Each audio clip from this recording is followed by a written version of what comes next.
mind my hair, per usual. It is time to organize. So this is what their room looks like now. I mean their room, I mean their playroom. So we have their chalkboard. This is something they got for Christmas. It's a little tent that has some clothes in it. I'm thinking of getting rid of this little trampoline that we got from our Buy Nothing because it's just not the best for our age. And we actually have that one that we have right now in the living room because that's where they want it. But I'm gonna go through all of this stuff and see what we're gonna keep, what we're gonna try to sell, and what we're going to give away in our Buy Nothing. Here we go.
I know this is not the best lighting, and you literally saw one other clip today, but as for yesterday, you know, last night was really hard, and then today was even worse. I, you know, was just gonna take it nice and easy today. Jenna's first day back at work.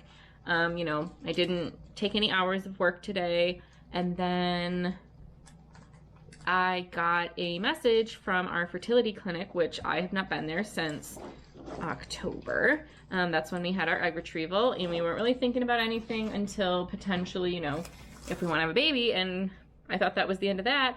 And I get a message saying, hey, by the way, your insurance company informed us that they're sending a bill and you're going to be charged about $4,500.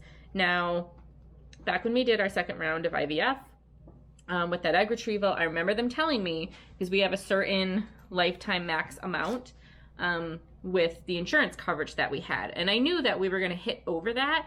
And I remember I called the insurance, I spoke to the fertility clinic. I mean, I went hardcore to make sure to know, like, how much are we going to be paying, because I know we had already paid, you know, out of pocket for co-pays, deductibles, all of that stuff, co-insurance. And I was told that yes, it's going to be over, but you know, it's going to be about $600-700 over. Like, do you still want to do it? And I was like, yeah, that's fine. I don't mind if we have, you know, about $1,000 or less over. It'll still be worth it.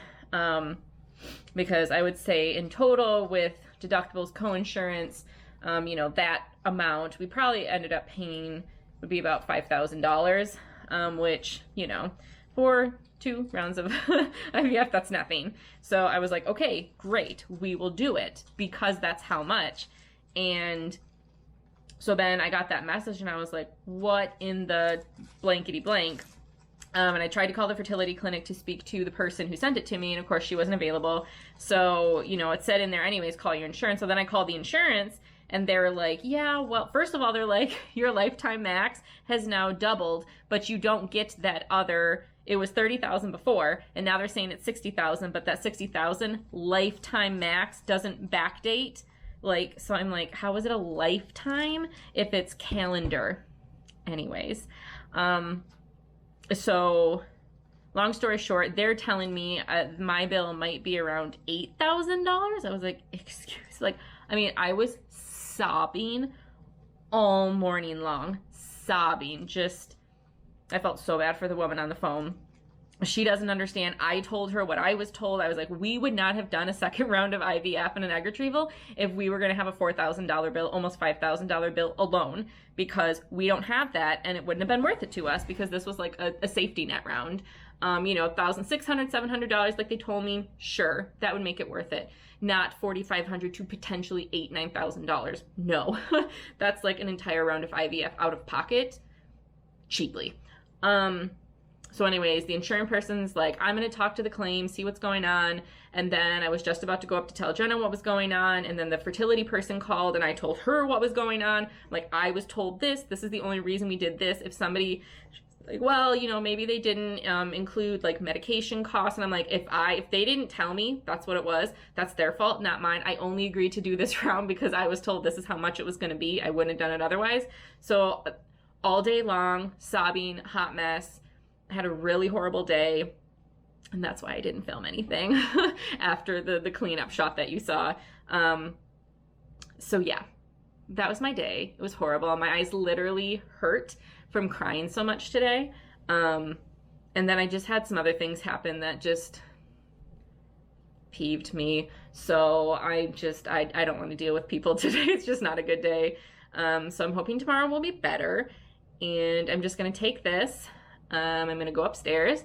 I am going to edit this because I've already talked for almost 5 minutes, so captioning is going to be horrible. And then I'm going to get on with my night and rest. I'm not even going to do the dishes. So there you go. I'll see you tomorrow.